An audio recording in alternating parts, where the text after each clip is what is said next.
Alright, here we go with Hope now. Round 3 of trying to find a groundhog.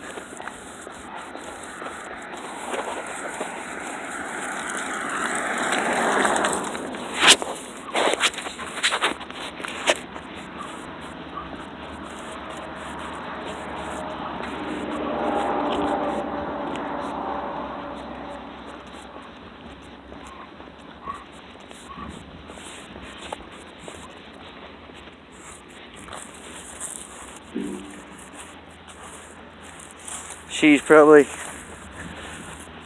I'd say in between 42 and 45 pounds right now. We'll just say 45 probably to be on the safer side of things. But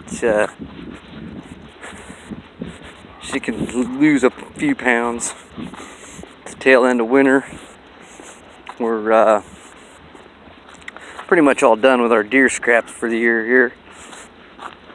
Deer season's over with, unless it gets real cold and I find one that's been hit somewhere that I can snag up, or somebody busts out some of last year's meat that's needing to clear space in the freezer for the new stuff when they get theirs back from the butcher, which happens sometimes. We might get some that way, but probably not going to be none fresh like we were getting, a month or so ago. And as you can see, the dogs were a little dusty from the wintertime. The straw we get, it's kind of dusty stuff. The kennel, the dogs, the house, it's everywhere. Straw, can't really get away from it. In our small yard, vacuum as much as possible and don't mind the smell of straw. That's about all I can say. Anyhow,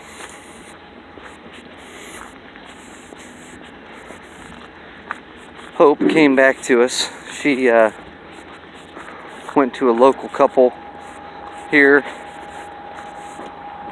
When we had the litter, we had 2 left at the end that we were keeping, and the people actually brought Hope back to us because they couldn't keep her anymore, which we highly respect them for that decision. It's a great way to get rid of a dog if you've got one or find yourself having one and nowhere to go with it.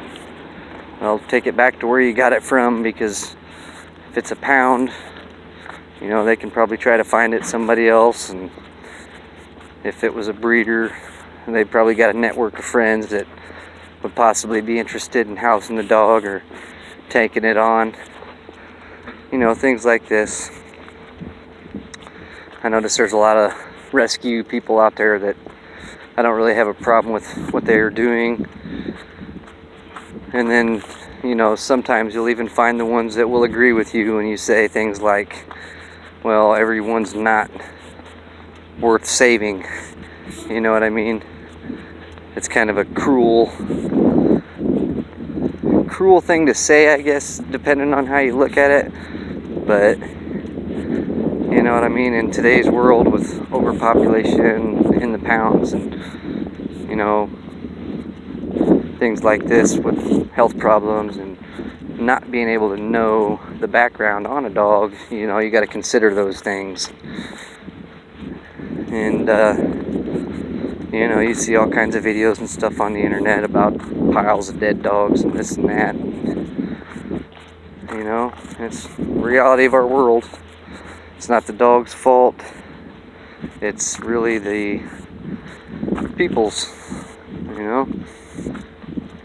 If you're not responsible enough to keep a goldfish alive for longer than a month, what makes you think you can raise a puppy that's going to turn into a dog that requires attention? How do you justify that? How's it going to work? You find these people out there that just are impulse buyers and don't think of the outcome. Well, that's what you're going to get There's more population in the pounds, more man biters, more stories on the news from people that had a dog that they probably shouldn't have had because somebody thought it was needing to be rescued or shouldn't have been killed, put down, whatever. So a lot of different scenarios out there, people. You know what I mean? You can't just lump and throw people into categories as you see fit, not knowing them or what they come from, their background. And I got this one guy, we'll just use him as an example. If you go to his website where he will smilingly sell you pedaled t-shirts day by day, and read some of the stuff that he's put on here about how he's helped a handicapped kid, that wasn't able to shape his dog, and by reading his articles he was able to find the gumption to get up and go do something and shape his dog and these things like this. But then you go and know these people in real life and interact with them in Facebook, social media atmospheres, and find out that they're actually using words to degrade you that would be a slap in the face to these people that they're supposedly helping and bragging about helping on their website. It's like a classic hypocrite. I'm not saying I'm haven't made a bad call or a bad post in my day, but I'm not perfect in any way. But if you're going to portray yourself as this person that is unstoppable and this and that, and prey on the feelings of people, and you're just not really no better than the folks that you're degrading. Maybe if you take a step back and look at it from somebody else's eyes, think about how condescending your language is. Think about stuff like that before you post it and type it. Then you won't find yourself in predicaments like me where you have these people that are upset with you for one reason or another because of things you've done or said. If you really don't care about this, you don't give a shit, then it doesn't matter. And that's when you're really at one with yourself, is when you don't care. Well, that's an issue I've been working on with myself for a while, because I feel like I've got social disorders that I mask with, humor and other things. You think about things like that. Consider everybody and their point of view, then maybe you won't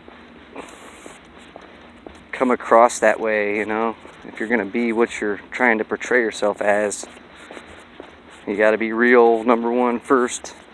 And to be real, you got to be at one with yourself and truly not give a shit. So that's where I'm at here, making videos. Took me 20 tries the other day to get my New Family Kennels 2018 video actually to where I was happy with it, to where I would put it on here. So I started thinking, man, Mr. Perfection, you can't be perfect every time you're making a video. Otherwise, you're going to spend all day making one little clip that may not even be 3 minutes long. So at some point, you just got to not care. You mumble, you stumble over some words, you trip and fall while you're walking. Get back up, keep going. Fuck it. Hell, you never know, you might get the next 1 million views, paycheck from YouTube if you fall hard enough or just right. Oh shit. But anyway, like I was saying, to be at one, to not truly care about what others think, my little experiment that I've been doing to help me break through these boundaries in my life and in my mind, make dance videos, you know. I used to love dancing when I was a kid, and I used to break dance and stuff. It's actually changed quite a bit over the days, you know. But it's good activities, good exercise, good shit, huh, Hopi? Yeah, girl. But, you know, anything that you can do to get comfortable in your own skin if you're having issues is great. You know, I've been fighting issues like that my whole life. I always felt kind of like I was funny, that people might like me. But then you start to wonder as you get older, you know, well, were they just laughing at me, with me? Or were they just paying attention because I had red hair, you know, freckles? You know, all these things that I used to get tormented about from friends and not friends, you know, cause you to be a little scrapper in today's society, growing up in a world like that where you're constantly on the defense, you know. That's why I've got to just let go sometimes and be at one, as I say. It's kind of important for me to try to do that and not care. Yep. But anyway, once you get to that stage, then you'll start to realize that some of the things that people say and do, you know, you can kind of see right through them and see them for what they are, you know. And I'll tell you one thing, you'll find yourself probably walking down the road, walking some dogs, talking to a fucking phone because nobody else wants to talk to you anymore like me. I can't guarantee that. I think part of that has to do with just me, myself, but I don't know. Jury's still out on that one. Anyhow, dog number 3. Third of the way done with my workout for the day. That lap took a little bit less time, I think, 13 minutes. I think I just did less recording. Either way, we're picking up the pace a little bit here, about halfway through. I'll check in with you here when I get Rocky. He's gonna be next. I'm gonna cross the road up here and get around the neighborhood. See you soon.